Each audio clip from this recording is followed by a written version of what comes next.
Welcome back. This is Rito here with another Terraria Calamity Let's Play episode.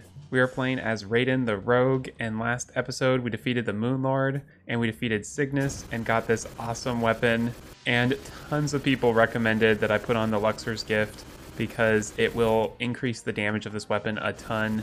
One of the things I want to do is upgrade the Angel Treads, but in order to do that we need more Luminite, so let's go ahead and summon the Moonlord once more. And let's see how this goes. We probably could stay a little bit closer and just do extra damage. In fact, we could even put the Luxor's Gift on instead of the Vampiric Talisman, because we don't really need the extra healing, because he's going to be knocking out our healing abilities anyways with his debuffs. This is going so much faster. Oh my goodness. Yeah, this is really powerful. Just waiting for that top eye to open. And we'll just take the damage, who cares? We're gonna be doing just fine here. We've got upgraded armor, got all sorts of good upgrades. Okay, there's the eye. We do damage to it, and there we go. Chest is open. And we've got adrenaline, and this is gonna be so fast. Look at that, 27,000 damage per second. Oh yeah, take that, Moonlord. Well, we can certainly farm up the Moonlord, no problem now. And let's see what we got. There's also a rogue weapon we can get from the Moonlord, so I definitely want to farm that up. But first, let's craft the upgraded tracers. And here we go, we can craft the Seraph tracers, which are the upgrade to the Angel Treads, any wings. You just need Cores of Calamity, Life Alloy, and Luminite bars. The best part about this is that now that we have the Seraph tracers, we can actually get rid of our wings, and we don't need to have boots on. So we can just have the tracers and they'll act as a boot and a wing, which means we can have another accessory. So let's fight the Moonlord one more time and see if we can get this rogue weapon. Looks like we're doing this even faster than last time. We can do even more damage. And with our Normality Relocator, we can easily dodge everything.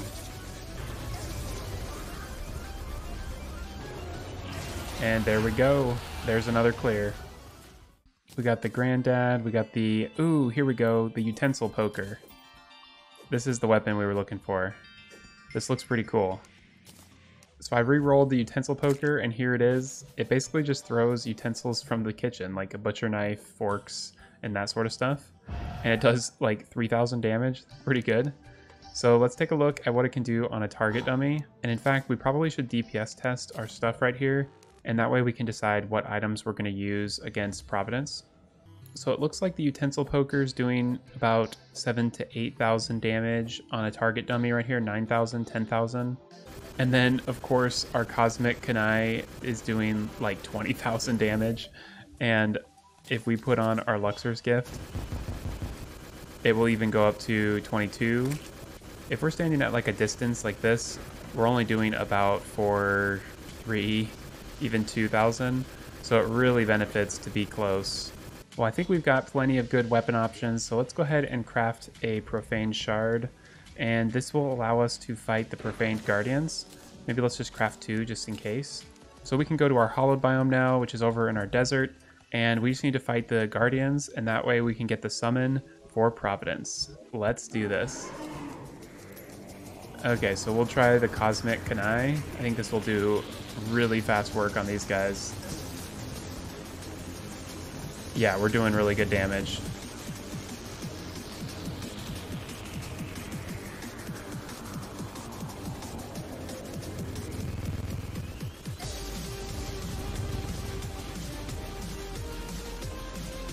And I just remembered we can actually fight the Dragon Folly now. So we could try doing that before Providence and see how it goes. I know it's actually a pretty tricky fight though.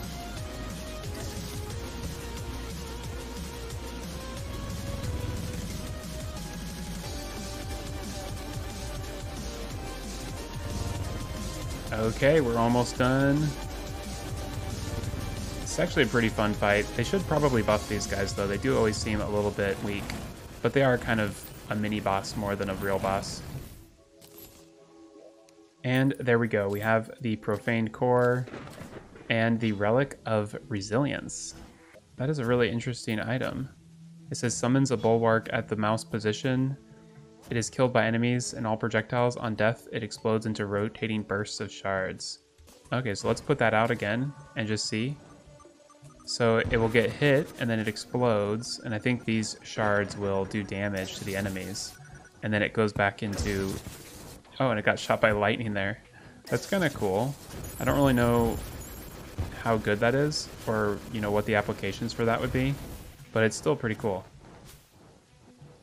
And then eventually it kind of breaks. So now let's go ahead and craft the upgraded profaned core, and that's this right here, which is the non-consumable one, which I highly recommend. That way you don't have to keep fighting the profaned guardians. So it doesn't take that much, it just takes 50 unholy essence. And like I mentioned earlier, we can actually fight the Dragon Folly.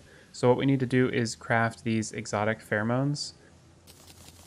We should be pretty good to go for this fight, but I know it's gotten a lot more tricky since they changed it to the Dragon Folly, and Death Mode does make this fight pretty hard. Although this is also an optional fight, you can kind of skip it until when you fight Yaren, which is what I kind of did in a lot of my playthroughs. But I think it'd be fun to do this fight right now. So here we are in our underground arena, and I think this will be a suitable place to fight this boss. It will be helpful to have all of our different projectiles bouncing around the arena. It'll help kind of knock out these other birds. Oh man, we're taking damage though.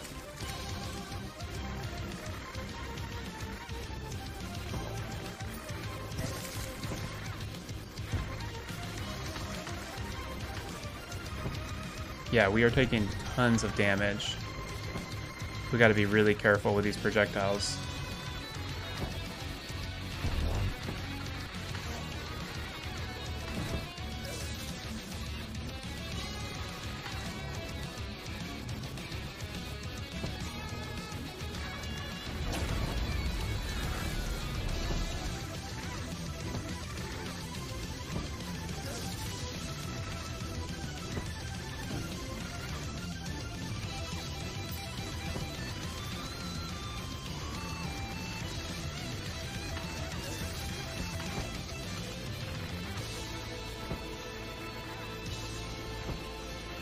Okay, this is getting crazy.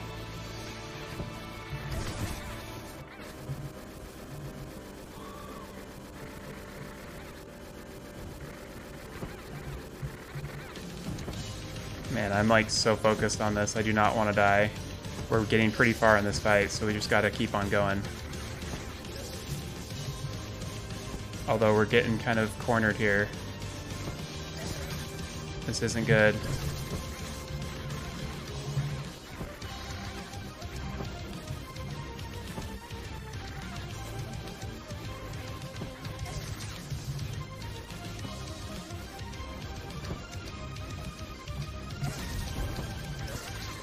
Oh no. Oh no. We can't die. We gotta get through this. 8 seconds. No, no, no, no. 4 seconds. Okay, heal. And we're good. We might be able to get it. There we go. Oh my gosh, that was crazy. I'm really impressed that we got it first try. I remember on Magnus that actually took quite a while to get this boss. I think we had to try like 3 or 4 times. I thought I was dead for sure when we got trapped over here behind that beam and we didn't have any Discord available. Man, I got really nervous. Okay, well, I think we are good in the jungle. Let's go head back to base. We got these cool feathers, and let's take a look at what we can craft with it. It looks like it's part of these items for the Silva set. It looks like right here we have a rogue accessory. So we need to get a plagued fuel pack. It does 12% increased rogue damage and 15% increased rogue projectile velocity, summons a red lightning aura to surround the player and electrify nearby enemies. And then if you press a button, you consume 25% of your max stealth to perform a swift upward diagonal dash that leaves a trail of lightning bolts. That sounds quite cool. And it looks like the Plagued Fuel Pack is something we can get from the Plaguebringer. So we may need to go farm the Plaguebringer for a while and get that. But let's use this item that increases the damage of our rage permanently. That's really good. That accessory sounds really cool. I don't really know if I'll use it on any bosses or anything, but I do want to try it out. So let's go jump down into our arena and farm up some Plaguebringers. I looked it up on the wiki and it looks like the Plaguebringer item that we need is just a 10% drop rate, so we shouldn't have to kill too many of them. Not sure where it is. Oh, and here's our first Plaguebringer. And it didn't drop it. We'll just keep having to try. And this is a good way to get a lot of the other ores, like Perennial Ore and Cryonic Ore. Oh, we even got Phantoplasm. Oh, there's another Phantoplasm. Yeah, it was like a little bug or something that dropped it. This is a good opportunity for me to try out a lot of different weapons, and I'm noticing that this Kunai is actually really powerful. It says it ignores gravity, slightly homes in on enemies, and after traveling enough distance, they become supercharged. But it looks like once when they become supercharged, they do a lot more damage. Well, it looks like we have found it. And as a fun side note, we actually got 2 jungle keys from all the farming it took to get that item. So now we just need to look up the booster, and here it is. So let's craft it. And it looks pretty cool. We've got this electricity all around us. Let's see how much damage we can do. Okay, so it's not very much damage. It's like passively doing like 200 damage. The cool thing is that it will consume 25% of our max stealth to perform an upwards or diagonal dash, which leaves a trail of lightning. So let's see what that does. Whoa. Okay, that's actually pretty cool. And with how fast we regenerate stealth, we can actually use this pretty consistently. I don't know if I'm going to really use this that much, but if you had like a certain stealth challenge or something, this would be so cool. And if you got really good at it, you could probably do some really cool things. But for me, I'm probably going to be better off just doing a more traditional approach than using this kind of method. But I definitely wanted to see what that item was because it sounded really cool. Oh my goodness, I just realized our Asgard's Valor isn't rolled to menacing or warding. That's a big oversight. Let me switch that. Okay, now we've got our Asgard's Valor rolled to warding, and that's a lot better. The other items we've got are the Absorber, the Luxor's Gift, the Vampiric Talisman, the Deific Amulet, and the Heart of the Elements. And I may switch this with the Ambrosial accessory. We'll just have to see how it goes. I most likely will have to try a few setups before we can find what works for Providence. So I've done some updates to the arena. I made it bigger and I added solid blocks on the bottom, and that way it can bounce our attacks and do more damage. And let's go ahead and just add a few fire pits to the arena just to give us some buffs. And the last thing I want to do is place a tent so we can set our spawn point. In case we die, we can spawn right there. And it seems like we may die because this boss fight is always very tricky. Let's get this started and see how it goes. So first, let's try this weapon and see if we can do pretty well. So it seems like we're doing a solid like 8,000 to 9,000 damage. Wow, that's a lot of projectiles, but somehow we managed to dodge them.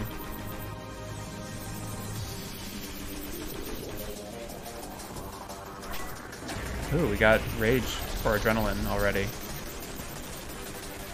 Oh my goodness, this is much different.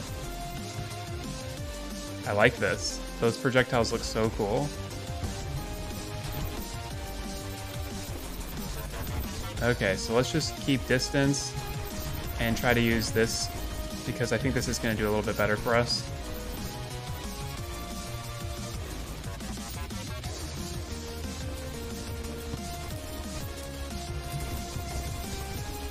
The fact that it homes in is pretty nice, but yeah, this is going to be a tricky boss.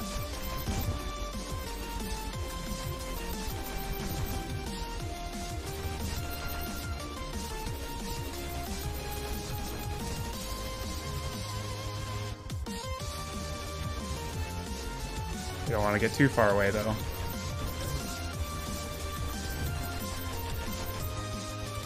Oh my goodness. This is so fun.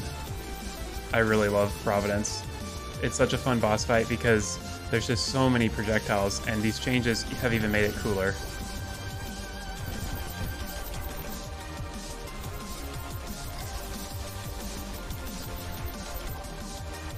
After using Providence as a test dummy for so many episodes of our showcase videos, it's about time that Providence gets her revenge.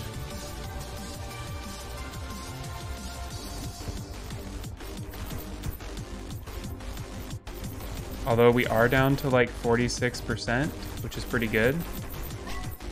And we got some adrenaline. I always feel like fighting Providence in the underworld is a lot easier because we can do like a bigger arena and everything. Now we just have to fight the Profaned Guardians. Oh, we're taking tons of contact damage. I don't know what's going on here. I need to dodge better here. This part of the fight always gets pretty tricky for me.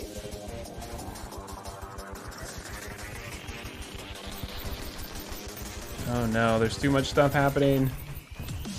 Okay. We might be able to recover, but we cannot get hit. No, that was so close. But honestly, for our first attempt, that was pretty good. I was kind of sloppy and switching between items and stuff, so I think we are going to do just fine on Providence. Oh, and one thing I did want to talk about is we're doing an event for the next playthrough, and it's actually going to be a building event and a vanity contest. So if you're interested, definitely check out the Discord. We've got tons of details. The premise is next playthrough, I'm thinking of doing it on the Mod of Redemption using the Druid class. And so what we're doing is a build contest, very centric on like any sort of Druid type nature build.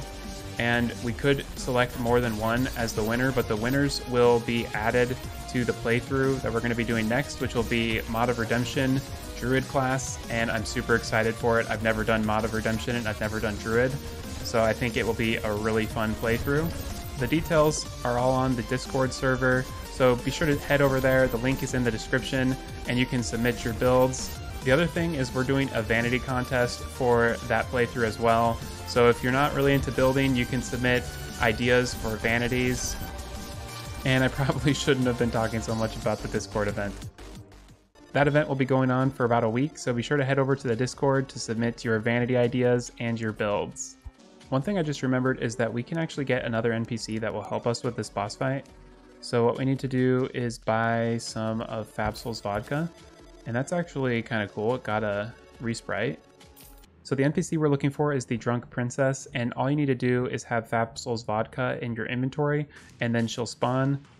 Oh, and there she is. Once we get to our arena, she arrives. Okay, let's head back to base. And she sells all sorts of really good stuff, like the Tequila Sunrise is pretty cool.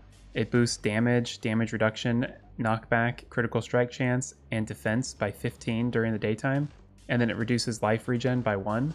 So this is definitely one that I want to buy 30 of, because I feel like that's a pretty good buff, especially when we're fighting Providence during the day. And then we've got the Spiteful Candle and the Resilient Candle.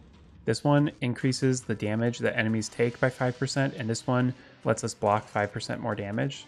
So I went up into our magic storage and sold a couple things, so we've got 2 platinum now. And let's go ahead and do this 5% extra damage. I think that will be a good one to have. So I'm just going to place this right in the center of our arena, and let's get this started.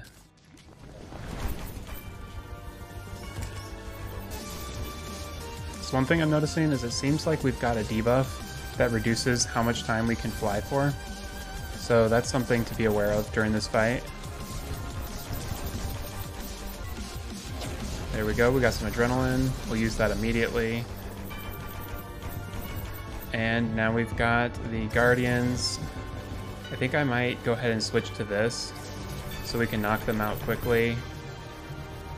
Stay close, because they kind of track us pretty closely anyways. And we can knock them out fast. Okay, so let's keep doing some damage.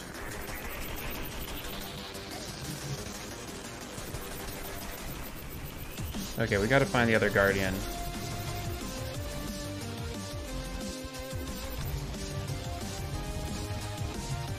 Okay, there's the other Guardian. And this looks like it's doing a little bit better.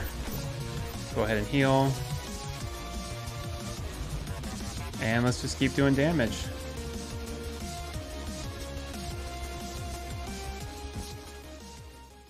Man, I threw away that whole run because I got too far away from the boss.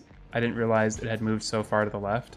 Well, that was really close, so that's definitely a good sign. That means we're going to be getting this pretty soon.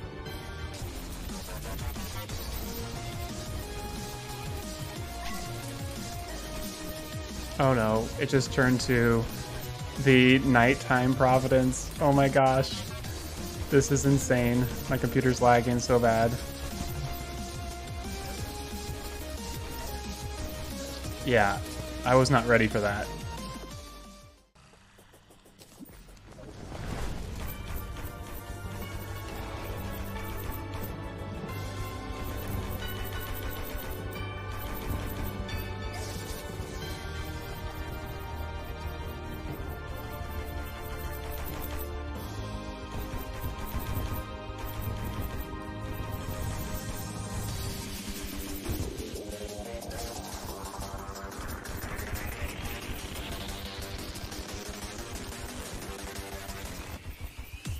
One cool thing about these right here is that if you get hit by them, it actually doesn't reset your adrenaline because they're technically doing like a negative healing instead of doing direct damage. Which is kind of cool. It's the silver lining to getting hit by those.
think we got it. I think we got it.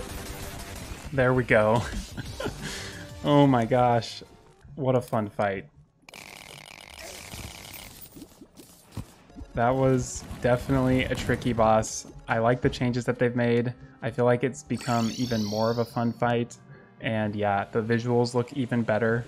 So we have the Providence treasure bag. We've got the blazing core.